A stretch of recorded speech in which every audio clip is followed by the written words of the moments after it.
اصغر بشیر کے ساتھ خود ستم رویا ہے مل مل کے گلے تیر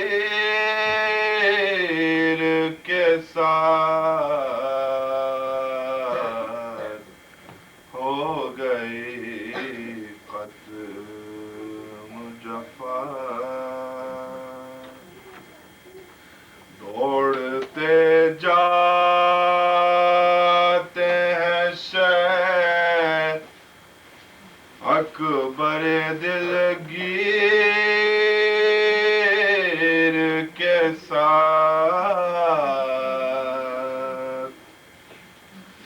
دوڑتے جاتے ہیں شیخ اکبر دلگیر کے ساتھ زور چلتا نہیں تدبیر کے تقدیر کے ساتھ ہو گئی ختم جفا ننگے پالے گئے بیمار کو تاشام لئی ننگے پالے گئے بیمار کو تاشام لئی بیریا روئی لہو پاؤں کی زنجیر کے ساتھ ہو گئی ختم جفا کس میں دم تھا جو ردا لیتا سر زینب سے کس میں دم تھا جو ردا لیتا سر زینب سے ہائے عباس سے دلاور نہ تھے ہم شیر کے ساتھ ہو گئی ختم جفا ساتھ چھوڑا نہیں زینب نے کبھی بھائی کا ساتھ چھوڑا نہیں زینب نے کبھی بھائی کا سربرہنا پھری درد سر شبیر کے ساتھ ہو گئی ختم جفا اصغر بشیر کے ساتھ ہو گئی ختم جفا بازو آئے یاد زینب کو جو عباس کے بازو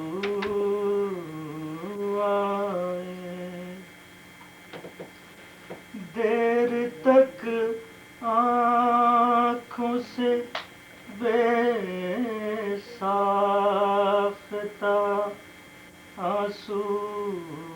آئے یاد زینب کو جو عباس کے بازو آئے قبر اصغر پہ گھڑی بھر کو چراغاں جو ہوا قبر اصغر پہ گھڑی بھر کو چراغاں جو ہوا کربلا میں جو بھٹکتے ہوئے جگنوں آئے دیر تک آنکھوں سے بے ساختہ آنسو آئے مٹ گئی یاد سے تقدیر کے ماتھے کی شکن ذہن میں جب علی اکبر تیرے گیسو آئے برکے لہروں نے قدم چوم لیے بچوں کے برکے لہروں نے قدم چوم لیے بچوں کے چاند مسلم کہ جو کوفے میں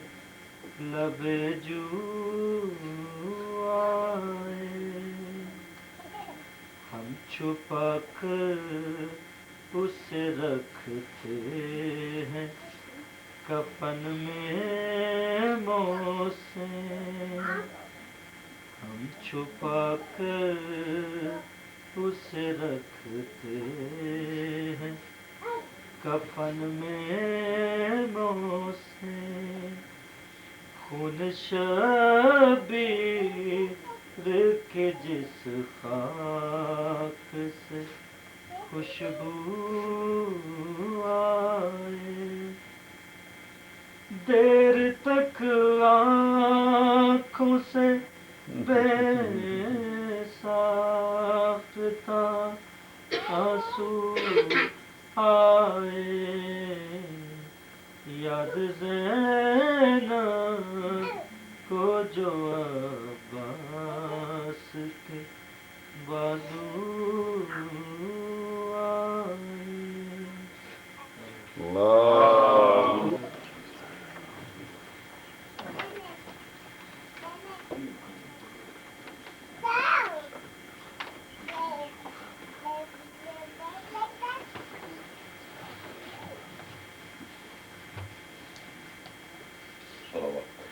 اللهم صل على محمد وآل محمد. أعوذ بالله السميع العليم من الشيطان الرجيم بسم الله الرحمن الرحيم الحمد لله الذي جعل الحمد مفتاحا لذكره وخلق الأشياء ناطقة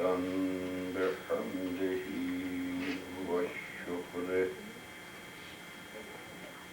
والصلاة والسلام على سيدنا ونبينا وشفيع ذنوبنا وطبيب نفوسنا وحبيب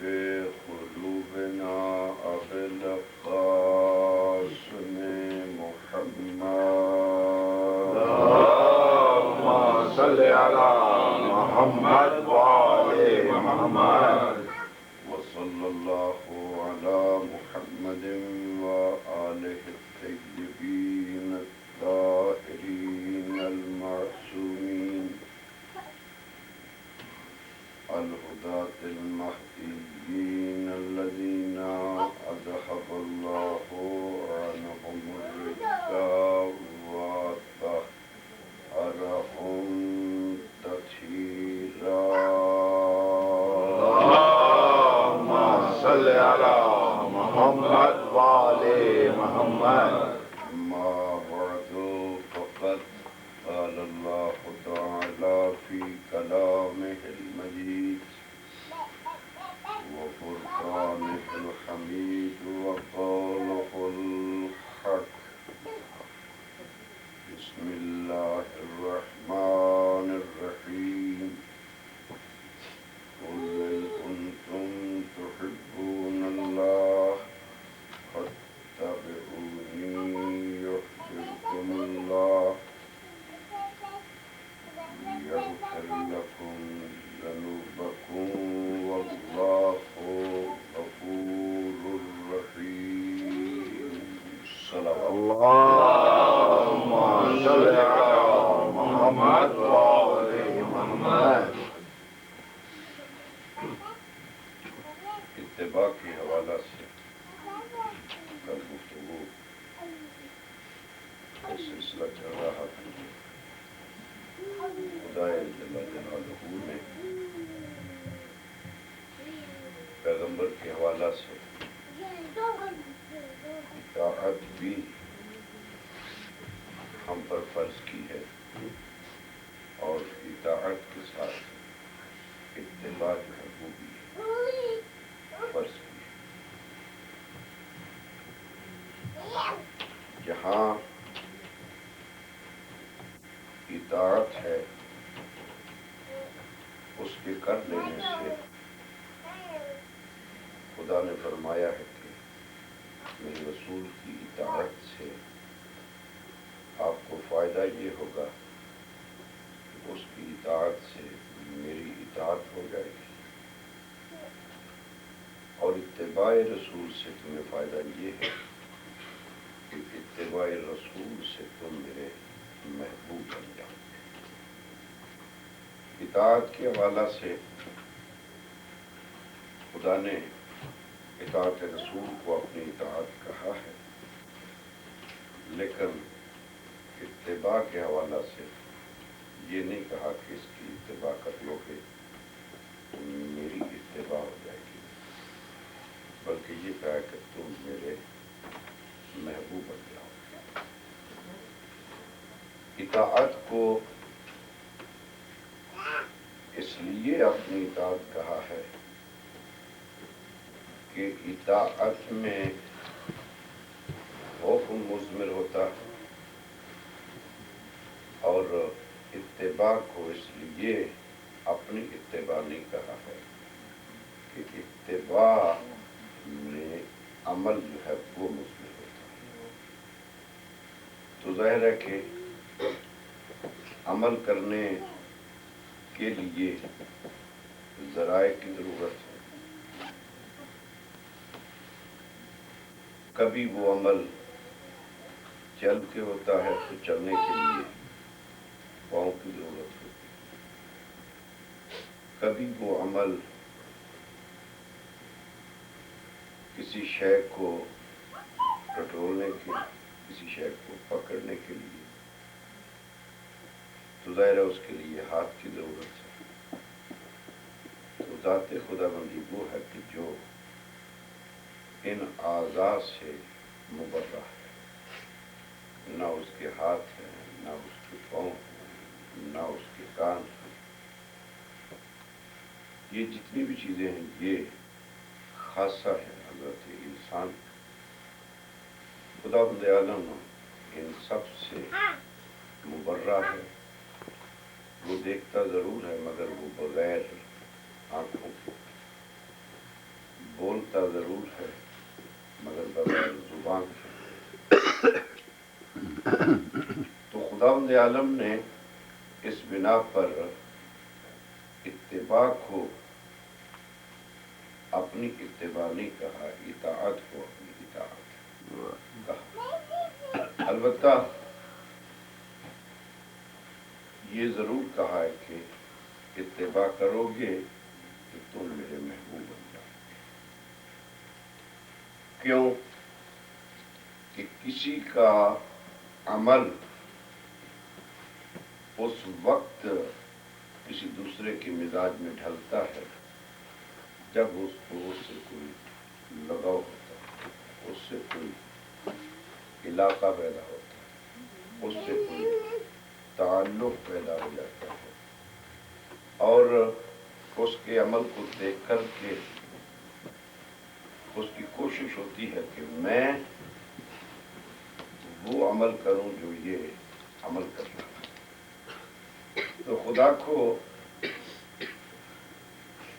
اتباع رسول کے نتیجہ میں بندے کو اتنا اعزاز اس لیے دیا ہے کہ میں تمہیں اپنا محبوب بنا لوں گا، میں تم سے محبت کرنے لگ جاؤں گا، کہ خدا کو دراصل اپنے پیغمبر سے اتنی محبت ہے کہ پیغمبر کی ہر ادا کو اپنانے والے کو بھی خدا جو ہے وہ اپنا محبوب بنا لیتا ہے، کہ تم جو ہے وہ میں تم سے محبت کرتا ہوں۔ اور یہ بنا ہے کہ پورے دین کو خدا نے منحصر کر دیا ہے لسان پیغمبر پر اور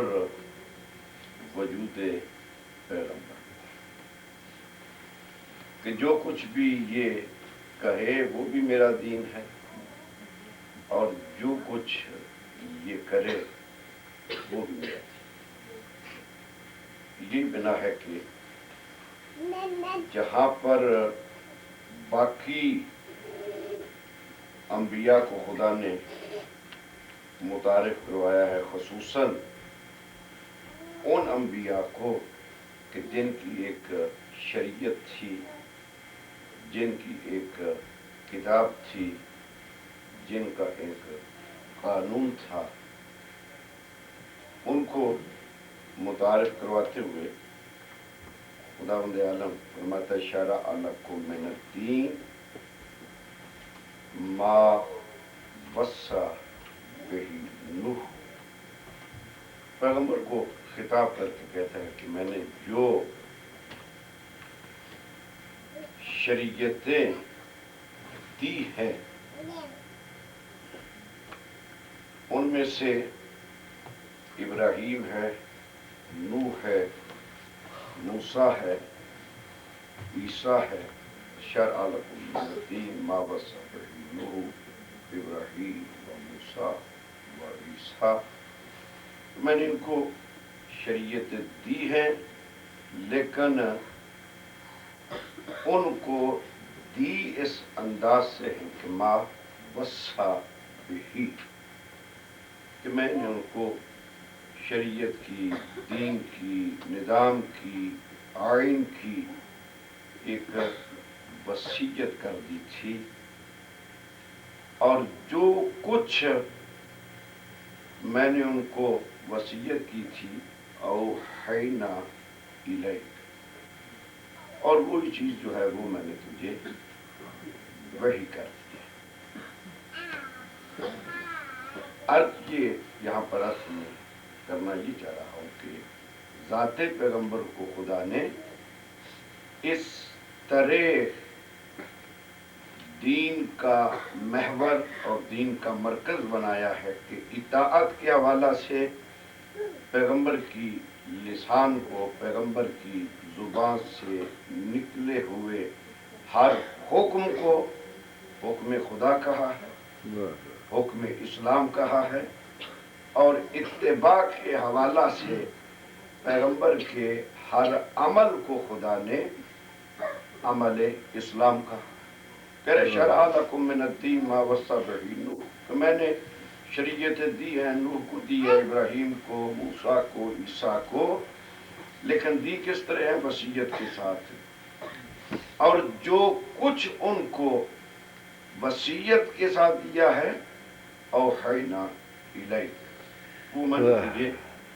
وحی کر کے دیا۔ بتانا یہ چاہ رہا ہے کہ میں کس طرح شریعتیں دیتا ہوں، میرے شریعت دینے کا نظام کیسا ہے، طریقہ کیسا، کیا اسباب ہوتے ہیں جن کے ذریعہ سے میں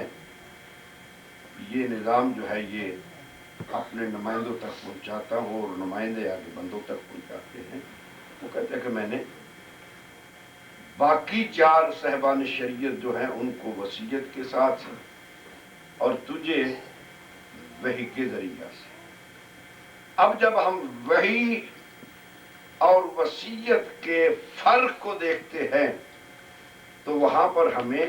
ان صاحبان شریعت میں سے انبیاء میں سے فرق سامنے آ جاتا ہے کہ باقی صاحبان شریعت میں اور ہمارے پیغمبر میں فرق کیا ہے. وصیت کا معنی جو مفسرین نے صاحبان لغت نے لکھا ہے وہ یہ ہے کہ وصیت نام ہے البیان الواضح، کہ ایک واضح ایک آسان طریقہ کے ساتھ کسی کو کسی شے کی تعلیم دے دینا،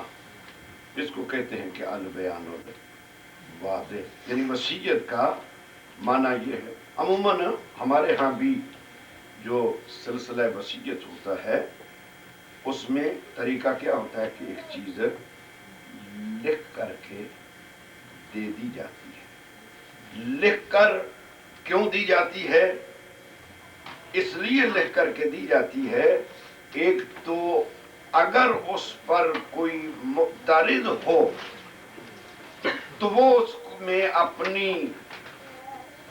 صداقت کو پیش کرنے کے لیے وہ پروف دے دیتا ہے کہ میرے پاس یہ تحریر ہے. دوسرا تحریر کرنے کا لکھنے کا مقصد یہ ہوتا ہے کہ جس کو یہ شے دی جا رہی ہے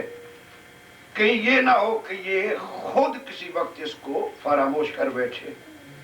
لہذا جب اس کے پاس ایک لکھی ہوئی چیز ہوگی تو لکھی ہوئی شے کو یہ اگر بھول بھی جائے گا تو پھر کھول کر کے اپنی نوٹ بک کو دیکھ لے گا تو پھر اس کے سامنے وہ چیز آ جائے گی. خداوند عالم یہ کہہ رہا ہے کہ میں نے باقی جتنے بھی صاحبان شریعت ہیں ان کو میں نے وصیت سے یعنی ان کو میں نے لکھ کر کے دے دیا ہے کہ اگر کوئی سننے والا اعتماد نہیں کرتا ان پر تو دکھا دو کہ یہ میرے پاس صحیفہ جو ہے نا وہ موجود ہے. اگر آپ کو تمسک ہے تاریخ اسلام سے تو صحائف کیا ہوتے تھے؟ یہ ہوتے تھے نا کہ ایک لکھی ہوئی تختیاں جو تھیں وہ انبیاء تک آ جاتی تھی اور وہ دکھاتے تھے کہ یہ صحیفہ جو ہے مجھ پہ نازل ہوا ہے. تو 2 فائدے ہوتے ہیں، ایک اعتماد کو بحال رکھنے کے لیے وصیت ہوتی ہے اور دوسرے کسی شے کو اگر بھول جانے کا خطر ہو تو اس خطر سے محفوظ رکھنے کے لیے وصیت جو ہے نا وہ دکھا دی جاتی ہے اور بتانے کے لیے خود دیکھ کر کے اس کا تکرار کر دیا جاتا ہے. اس کو کہتے ہیں البیان الواضح، کہ یہ ایک واضح طریقہ ہے، ایک آسان طریقہ ہے. اور یہ بھی چونکہ دین فطرت سے ہٹ کر کے نہیں ہے، آج بھی جس ملک میں چلے جائیں شعبہ تعلیم میں جو ابتدائی منزل ہوتی ہے اس میں کسی شے کو سمجھانے کے لیے سب سے پہلے اس کو تحریر اور تحریر کے ساتھ تصویر جو ہے وہ دکھلائی جاتی ہے تاکہ اس کے ذہن میں یہ نقش ہو جائے. جیسا کہ پہلی نمائندگی جب ملی تھی تو وہاں پر بھی آپ کو معلوم ہے کہ حضرت آدم کو تحریر بھی دی گئی تھی اور تحریر کے ساتھ تصویر بھی دی گئی تھی. اس تحریر اور تصویر میں اب انبیاء میں یہ ملکہ ہے اور انبیاء سے ہٹ کر کے حضرت آدم کو تحریر اور تصویر دکھانے کے حوالہ سے یہ بھی سمجھایا ہے کہ یہ فطرت انسانی میں ہے کہ یہ تحریر اور تصویر کو آپس میں ملا کر کے ایک نتیجہ جو ہے وہ حاصل کر لے. حضرت آدم نے وہی کیا. تحریر کو جب لکھے ہوئے نام آئے اور جب چہرے سامنے آئے تو حضرت آدم نے اپنے ملکہ سے تحریر کو دیکھ کر کے تصویروں کو پہچان لیا کہ یہ نام اس تصویر کے ساتھ تطابق کرتا ہے, یہ نام اس تصویر کے ساتھ تطابق کرتا ہے, یہ نام اس تصویر کے ساتھ تطابق کرتا ہے. تو خدا کہہ رہا ہے کہ میں نے ان کو ایک واضح بیان کے ساتھ, ایک وصیت کے ساتھ یہ سب کچھ دے دیا ہے. اور اے پیغمبر تجھے وصیت کے ساتھ نہیں دیا ہے. اوحینا الیک, میں نے وہ تجھے وحی کے ذریعہ سے دیا ہے. اب مفسرین نے اور اہل لغت نے وحی کا معنی یہ کیا ہے کہ اشارتن مخفیتن, کہ یہ وحی جو ہوتی ہے یہ ایک اشارہ ہوتا ہے, ایسا اشارہ جو مخفی ہوتا ہے, جو چھپا ہوا ہوتا ہے. اب مخفی اشارہ کیوں ہوتا ہے؟ مخفی اشارہ اس لیے ہوتا ہے کہ جس کو اشارہ کیا جائے صرف اسے سمجھ آئے, دوسرے کو اس کا علم نہ ہو, دوسرے کو اس کا پتہ نہ چلے کہ اشارہ مخفی کیوں ہو رہا ہے. صرف اشارہ کرنے والا جانتا ہو یا جس کو اشارہ ہو رہا ہے وہ یہ جانتا ہو کہ یہ کس لیے مخفی اشارہ ہو رہا ہے. خدا کہتا ہے میں نے تجھے اشارے سے مخفی طور پر میں نے تجھے بتلا دیا ہے. اور یہ مخفی اشارے کہاں ہوتے ہیں؟ یہ اشارے اس جگہ پر ہوتے ہیں جس کو اشارہ کیا جائے اس کو بات کا پہلے علم ہو, بات کا پہلے علم ہو. اب باقی انبیاء کو کہہ رہا ہے کہ میں نے تحریراً وصیت, پیغمبر کو کہہ رہا ہے کہ میں نے مخفی اشارہ سے, اور مخفی اشارہ وہاں ہوتا ہے جس کو پہلے بات کا علم ہوتا ہے. اس لیے ہم کہتے ہیں کہ باقی انبیاء میں اور ہمارے پیغمبر میں فرق یہ ہے کہ وہاں وصیتیں ہیں اور یہاں پر خدا نے مزاج محمد میں دین کو ڈال دیا تھا, کہ پیغمبر کے مزاج میں دین ڈال دیا تھا. اس لیے خدا نے کہا ہے کہ اس کا قول بھی حجت ہے اور اس کا جو عمل ہے وہ بھی حجت ہے, کہ جو یہ کہتا ہے وہ بھی میرا دین ہے اور جو یہ کرتا ہے وہ بھی میرا دین ہے. ہر کتاب واضح ہے. ایک صلوات اللہم صلی علی محمد وعلی محمد. تقریر کا مقصد یہ ہوتا ہے کہ یہ جاگ کے سنی جاتی ہے. اب ہمارا یہ مزاج ہو گیا کینیڈا میں آ کر کہ جب تک کوئی لکھا ہوا نہ ہو کہ یہاں پر داخل ہونا منع ہے, یہاں پر سگریٹ پینا منع ہے, اس وقت تک ہم اس پر عمل نہیں کرتے. تو یہاں لکھنے کی ضرورت نہیں ہے, مجلس ہوتی ہے اس لیے کہ بیٹھے اور بیدار ہو کر کے سنیں. صلوات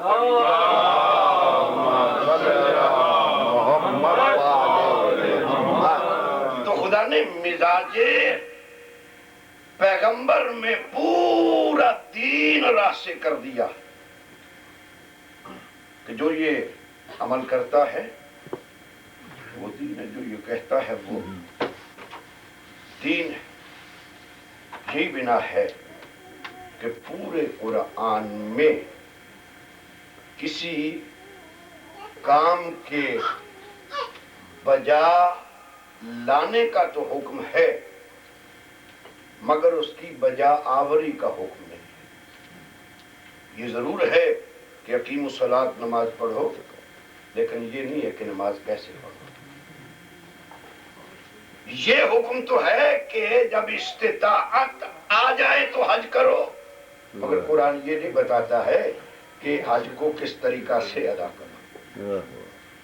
یہ کیوں نہیں بتلاتا؟ اس لیے نہیں بتلاتا ہے کہ اس نے مزاج پیغمبر میں ہر چیز داخل کر دی ہے. وہ کہتا ہے کہ یہ تمہیں ضرورت ہی نہیں ہے کسی کتاب کو ٹٹولنے کی، برگردانی کی ضرورت ہی نہیں ہے کہ ہم کیسے عمل بجا لائیں، جب ادھر حکم آئے تو پھر پیغمبر کی طرف دیکھو، کیونکہ تمہیں اس وقت تک سمجھ ہی نہیں آتی جب تک تحریر اور تصویر تمہارے سامنے نہ آ جائے۔ مزاج انسانی میں یہ ہے کہ تحریر اور تصویر کو دیکھ کر پھر اپنی منزل کی طرف بڑھتا ہے۔ پہلے دن یہ بتلایا تھا حضرت آدم کی تخلیق پر کہ تحریر بھی دیکھو اور تصویر بھی دیکھو، پھر نتیجہ جو ہے وہ تمہیں حاصل ہوگا۔ خدا نے کہا کہ میں نے تحریر کی صورت میں قرآن دے دیا ہے اور تصویر کی صورت میں محمد دے دیا ہے۔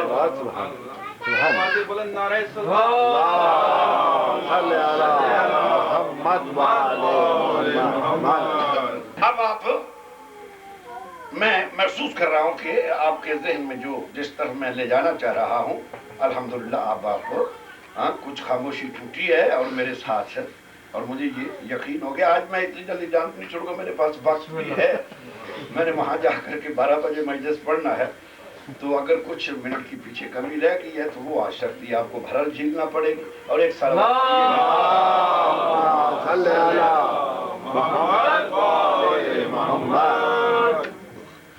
اب شریعت نوح ختم ہو گئی ہے، شریعت ابراہیم ختم ہو گئی، شریعت عیسیٰ ختم ہو گئی ہے، لیکن شریعت محمد نے تا قیام قیامت باقی رہنا ہے۔ اور شریعت محمدی ہمارے لیے کب حجت ہے اور کب ہم جواب دہ ہیں خداوند عالم کو، کہ جب ہمارے سامنے تحریر بھی ہو اور تصویر بھی ہو۔ اگر تصویر بھی موجود ہوگی تو ہم سے اگر خدا پوچھے گا کہ اقیم الصلاۃ، نماز پڑھو، تو ہم کہیں گے کہ پڑھتے تو ضرور، لیکن تو نے صرف اقیم الصلاۃ کہا ہے، ہمیں تصویر نہیں دکھلائی ہے۔ اب اگر وہ ہم سے کہے کہ حج کیوں نہیں کیا، ہم کہیں گے کہ ہم نے تحریر دیکھی ہے، ہمارے سامنے تصویر نہیں ہے۔ تو اس لیے خدا پر لازم تھا کہ جس طرح تا قیام قیامت تحریر باقی رہنی ہے، تا قیام قیامت تصویر کا بھی وہ اہتمام کرے۔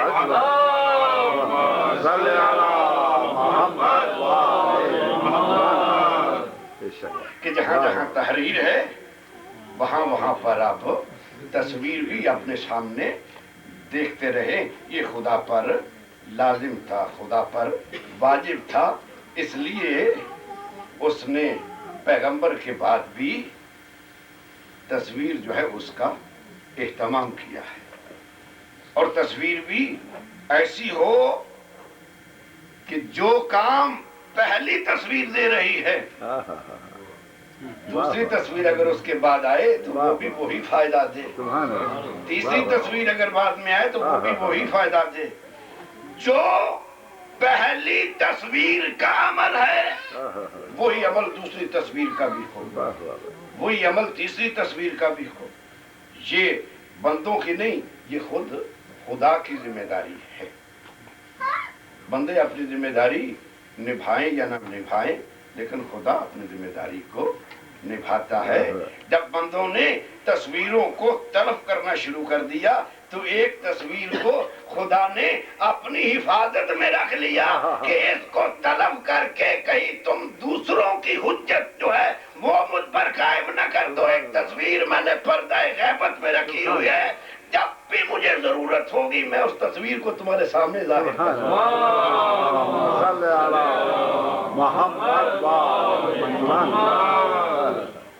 اور جن کو تصویر کی صورت میں حجت بنایا ہے ان کے بارے میں ان کی اہمیت کو خدا نے ساتھ بیان کی، واضح کی ہے کہ ان کی اہمیت کیا ہے، کیونکہ اب شریعت کا اختتام ہو چکا ہے۔ اب جو بھی اہتمام ہوگا اب اس اہتمام میں ساتھ ساتھ دوام بھی ہوگا۔ اس لیے خدا نے تصویر کی اہمیت، وہ لفظ اتباع ذہن میں رہے کہ اتباع کا تعلق حکم سے نہیں ہوتا، اس کا تعلق عمل سے ہوتا، کہ یہ عمل کر کے دکھلائیں گے کہ آپ نے کس طرح اعمال کی، کس طرح احکام کی بجا آوری کر لی ہے۔ اور یہ ایک ایسا استدلال ہے کہ اس کی کوئی بھی رد پیش نہیں کر سکتا۔ اگر کوئی رد پیش کرے تو پھر اس کو بتانا پڑے گا کہ قرآن میں کہاں لکھا ہے کہ سورہ الحمد اور پھر اس کے بعد ایک سورت پڑھو اور پھر تم رکوع میں چلے جاؤ، رکوع کے بعد پھر سارے اٹھاؤ اور پھر تم سجدہ میں چلے جاؤ۔ سجدہ کرنے کا حکم ہے لیکن انداز سجدہ نہیں بتلایا۔ رکوع کرنے کا حکم ضرور ہے مگر رکوع کرنے کے انداز نہیں بتلائے ہیں۔ وہ کون بتلائے گا؟ وہ میرا پیغمبر بتلائے گا، اور اگر پیغمبر نہ ہوگا تو وہ بتلائے گا جس کا مزاج پیغمبر جیسا ہو، کیونکہ ہم نے شریعت کو مزاج پیغمبر میں اس طرح راسخ اور داخل کر دیا ہے کہ وہ عمل کرتا جائے، خود بخود میری شریعت جو ہے نا وہ بنتا جائے، خود بخود میرا دین جو ہے وہ بنتا جائے گا۔ اور اس کے بعد وہ ہوگا جس کا مزاج، ایک واقعہ دل میں آ گیا ہے، ایک شخص حضرت امام رضا علیہ السلام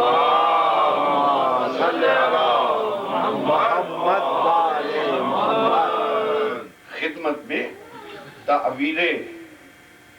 خواب کے لیے، رات کو اس کو خواب آیا تو اس نے کہا کہ میں جاتا ہوں امام کی خدمت میں، جا کر کے اس کی تعبیر پوچھتا ہوں۔ اور پھر وہ خود بتلاتا ہے کہ جب امام کی خدمت میں جاتا ہوں تو مجھے تعبیر پوچھنے کی حاجت نہیں رہتی۔ یہ تو کمال ہے خانوادہ اہل بیت کا کہ جب بھی کوئی اپنی طلب، اپنی خواہش لے کر کے جاتا ہے تو وہاں پر اظہار طلب کی ضرورت نہیں پڑتی، وہ پہلے اہتمام کر کے رکھتے ہیں۔ یہ ان کا خاصہ ہے۔ وہ کہتے مجھے خواب آیا کہ میں مسجد نبوی میں گیا ہوں، پیغمبر محراب عبادت میں بیٹھے ہوئے ہیں اور لوگ آ رہے ہیں، اور پیغمبر کے پاس ایک تشت جو ہے وہ کھجوروں کا پڑا ہوا ہے، اور پیغمبر جو بھی آتا ہے ایک مٹھی بھر کے اس کو دے دیتے ہیں۔ میں نے بھی ہاتھ بڑھایا اور پیغمبر نے مٹھی بھری اور میری ہتھیلی پہ رکھی، میں نے ان کو شمار کیا تو وہ 7 دانے تھے۔ اس کے بعد میری آنکھ کھل گئی اور فوراً میرے ذہن میں خیال آیا کہ یہ خواب ایسا ہے کہ جس کو میں مجاز نہیں کہہ سکتا۔ مجاز اس لیے نہیں کہہ سکتا کہ یہ اس ہستی کو میں عالم خواب میں دیکھ رہا ہوں کہ کوئی بھی معصوم کی شکل جو ہے وہ اختیار نہیں کر سکتا۔ اگر کسی کے خواب میں معصوم آ جائیں، البتہ یہ ہے کہ وہ خواب ہو حقیقی، کیونکہ ہم خود بھی گھر بیٹھے ہوئے خوابیں بناتے رہتے ہیں، لیکن اگر واقعاً خواب آئے اور اس میں کوئی معصوم ہستی ہو تو پھر اس میں یہ تبادر نہیں ہو سکتا کہ جس طرح کہتے ہیں جی خواب آتے ہیں اس بنا پر کہ ایک توہم ہو جاتا ہے، وہمیات ہوتے ہیں، اس بنا پر خوابات ہوتا بھی اکثر ایسا ہے۔ لیکن اگر کوئی خواب ایسا ہو اور جس میں صاحبان عصمت میں سے کوئی نظر آئے تو پھر وہ وہم نہیں ہوتا، اس لیے کہ وہ ہستی ایسی ہیں کہ وہ کسی اور کی صورت اختیار ہی نہیں کرتی، اور کوئی اور جو ہے وہ ان کی صورت اختیار نہیں کر سکتا۔ تو کہا میں نے یہ تو طے کر لیا کہ وہ پیغمبر ہی ہو سکتے ہیں جو عالم خواب میں مجھے ملے ہوں۔ تو اب یہ جو 7 دانے دیے ہیں، میں نے پیغمبر سے تو وضاحت نہیں پوچھی، ممکن ہے کہ میری زندگی کے 7 ایام جو ہے وہ باقی رہ گئے۔ وہ تک میں امام کی خدمت میں گیا نیشا پور میں، وہاں پہنچا، پتہ چلا کہ امام توس میں آیا، پتہ چلا کہ امام مسجد میں ہے۔ کہتا ہے کہ جب میں مسجد میں داخل ہوا تو میں نے اپنی تعبیر کی صداقت جو ہے وہ پہلی نظر میں دیکھ لی کہ جس طرح میں نے عالم خواب میں پیغمبر کو محراب میں کھجوریں تقسیم کرتے ہوئے دیکھا تھا، اسی طرح ابن رسول کو بھی وہی عمل کرتے ہوئے میں نے دیکھا۔ کہا میں بھی جا کے صف میں کھڑا ہو گیا اور لوگ لے رہے تھے، میری باری آئی، میں نے بھی ہاتھ بڑھایا اور اسی طرح انہوں نے وہ مٹھی بھری اور مجھے دے دی اور میں نے شمار کیا تو جتنے دانے خواب میں دیکھے تھے اتنے دانے میں نے دیکھا کہ امام نے بھی دیے ہیں۔ میں نے دوسرا ہاتھ بڑھا دیا اور کہا یا ابن رسول اللہ کچھ اور عطا کر دیں، تو امام مسکرا کے کہتے ہیں کہ اگر عالم خواب میں اس میں زیادہ ملے ہوتے تو ہم بھی تجھے عطا کر دیتے۔ تو یہ کیا ہے؟ مزاج میں توافق ہے، مزاج میں وحدت ہے۔ جو مزاج پیغمبر ہے، چونکہ یہ سب کے سب جو ہے یہ تحریر کے ساتھ تصویریں بھی آ رہی ہے تو ان میں کوئی تفاوت نہیں۔ اب عرض یہ کرنا چاہ رہا تھا کہ خدا نے چونکہ ان کے مزاج میں شریعت ڈھالی ہوئی ہے اور ان کے مزاج میں دین ڈھالا ہوا ہے، ان کے مزاج میں اسلام کو منحصر کیا ہے، اور اسلام کا خاصہ کیا ہے کہ هو الذی ارسل رسولہ بالہدی ودین الحق لیظہرہ علی الدین کلہ۔ اس دین کو بھیجنے کا میرا مقصد یہ ہے، اس لیے میں نے یہ دین بھیجا ہے کہ لیظہرہ علی الدین کلہ، کہ یہ سب ادیان پر، سب نظاموں پر، سب شریعتوں پر میرا یہ اسلام جو ہے یہ غالب آ جائے۔ غالب کون آتا ہے؟ جس کی طبیعت میں، جس کے مزاج میں، جس کے عمل میں جھکنا نہ پایا جاتا۔ وہ جس کے مزاج میں جھکنا نہیں ہے اس میں غلبہ کی قوت ہوتی ہے۔ اب خدا نے یہ اعلان کیا ہے کہ لَبِتَّبَعَ الْحَقَّ أَهْوَاءَهُمْ لَفَسَدَتِ السَّمَاوَاتُ وَالْأَرْضُ وَمَنْ فِيهِنَّ، کہ جن کو میں نے، جن کے مزاج میں نے یہ شریعت ڈھالی ہوئی ہے اور جن کی اتباع میں نے تم پر واجب کی ہوئی ہے، لَبِتَّبَعَ الْحَقَّ أَهْوَاءَهُمْ، اگر وہ کبھی تمہاری خواہشات کے آگے، تمہارے آگے اگر وہ اپنا جھکاؤ پیدا کر لیں، لَفَسَدَتِ السَّمَاوَاتُ وَالْأَرْضُ وَمَنْ فِيهِنَّ، پھر میں یہ زمین و آسمان کو تباہ و برباد کر رہا ہوں۔ یہ زمین و آسمان وَمَا بَيْنَهُنَّ، اور جو کچھ ان کے درمیان میں تمہیں نظر آ رہا ہے وہ سارے کا سارا نظام جو ہے وہ تباہ و برباد کر دوں گا۔ اگر یہ جھکاؤ پیدا کر لیں عامت الناس کی خواہشات کا تو پھر یہ بے مقصد ہے پورا نظام، بے مقصد ہے پوری کائنات۔ لَفَسَدَتِ السَّمَاوَاتُ وَالْأَرْضُ، تمہیں یہ زمین و آسمان تباہ و برباد کا ڈھا۔ یہی ہم ان کی صداقت کے لیے دلیل پیش کرتے ہیں، اور پیش کرنے کی بھی ضرورت نہیں ہے، صرف اتنا ہم کہیں گے کہ اس زمین و آسمان کا قائم رہنا اس بات کی دلیل ہے کہ جن جن کی اتباع خدا نے واجب کی ہے اس نے کبھی بھی کسی دوسرے کی اتباع نہیں کی ہے۔ اس کائنات کا موجود ہونا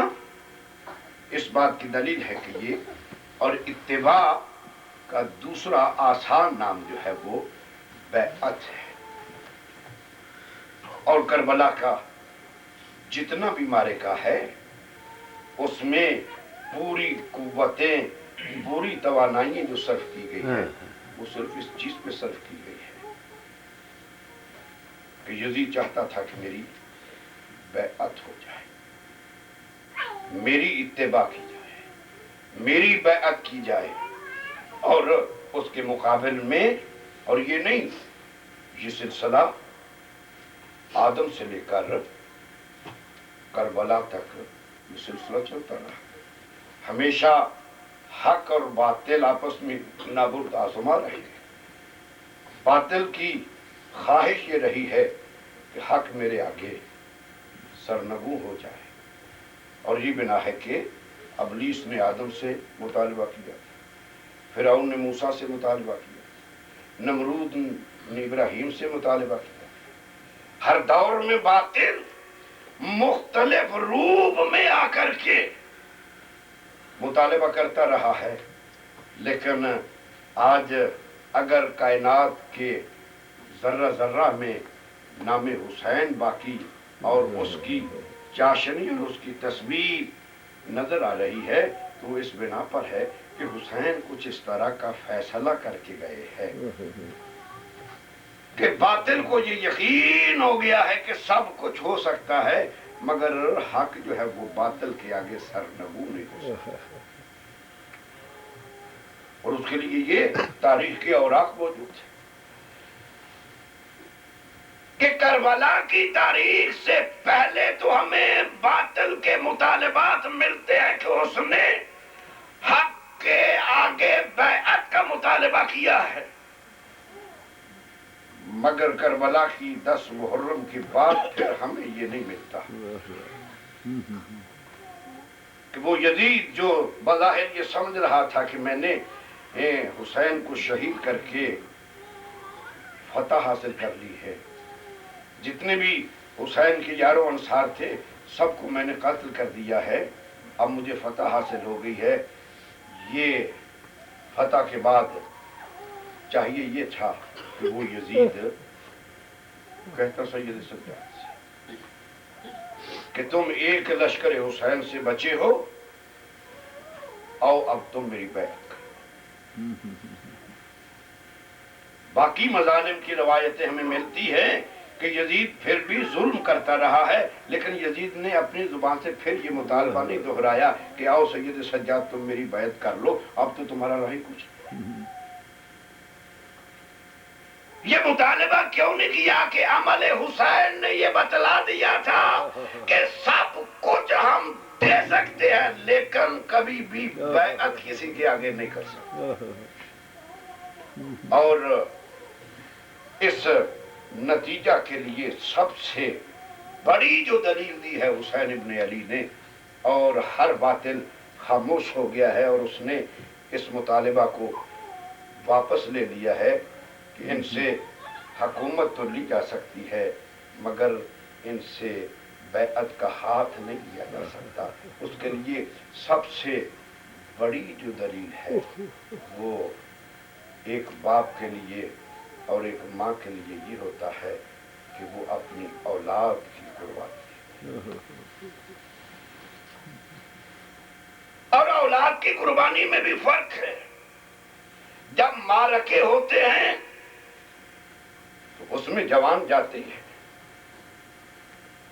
مگر اگر کسی معرکہ میں ایک وہ بچہ جو ابھی شیر خوار بچہ ہو اس کو بھی اگر پیش کر دیا جائے تو وہ اصل میں اپنے ہدف کی استقامت کا مظاہرہ کرنے کے لیے وہ دلیل پیش کی جاتی ہے۔ حسین نے یہ جو آخری قربانی دی ہے یہ اصل میں اپنے مشن کی استقامت کے لیے حسین نے یہ آخری دلیل دی ہے، اور میں ذہنی طور پر یہی سمجھتا ہوں کہ باطل اگر اپنے ہاتھ اس نے روک لیے ہے کہ سید سجاد کی طرف ان کا خنجر اگر نہیں بڑھا ہے تو شاید سید سجاد کے قتل کے بچانے کے لیے علی اصغر ڈھال بن کے سامنے آ گیا کہ جس مقصد کے لیے تم قتل و غارت کر رہے ہو سب قتل ہو سکتے ہیں مگر تمہارا مطالبہ پورا نہیں۔ اور کچھ کیفیتیں بھی اس طرح کی تھی، اگر تیروں کی بارش ہو رہی ہوتی اور ایک تیر آ کے خیمے میں گرتا، علی اصغر گہوارے میں لیٹا ہوا ہوتا، آ کے تیر لگ جاتا تو وہ ایک اور کیفیت تھی۔ جنگ ہو رہی تھی، تیر برس رہے تھے، ایک تیر آیا اور اتفاق سے لگ گیا، لیکن چونکہ کربلا ایک نظام ہے، اس میں کوئی عمل بھی جو ہے وہ اتفاقی عمل نہیں، اور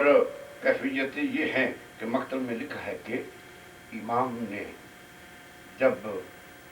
پورا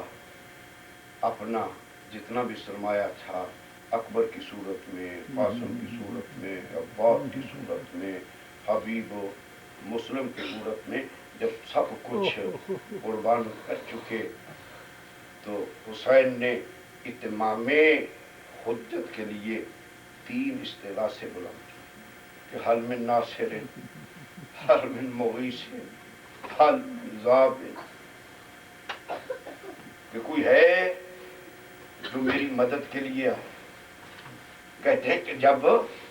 پہلا استغاثہ بلند کیا نا، حل من ناصر، کہتے ہیں کہ یہ بچہ گہوارے میں لیٹا ہوا تھا، اس نے یہ آواز سنی، اٹھ کر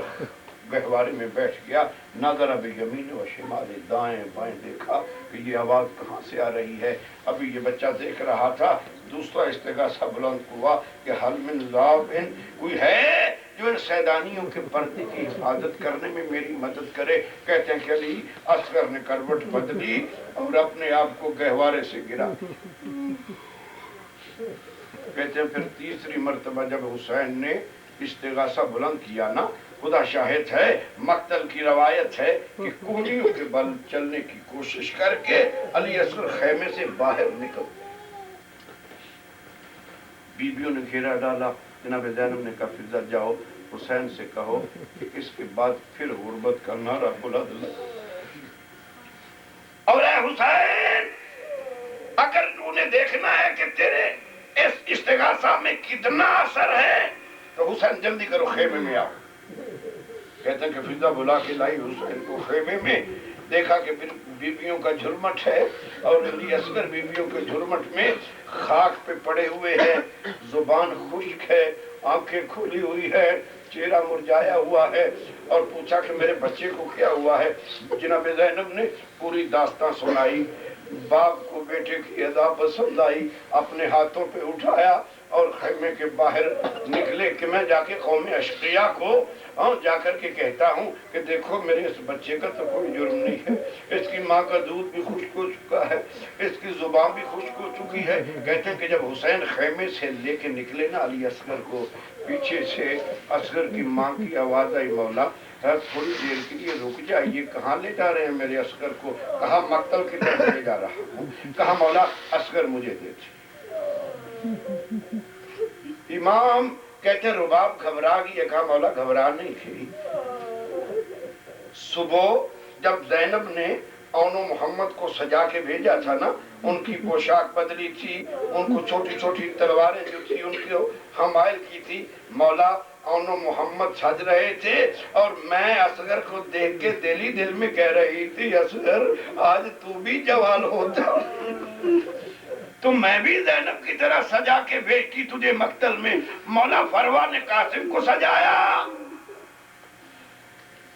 تو میرے دل میں خیال آیا کہ کاش میرا اصغر بھی جوان ہوتا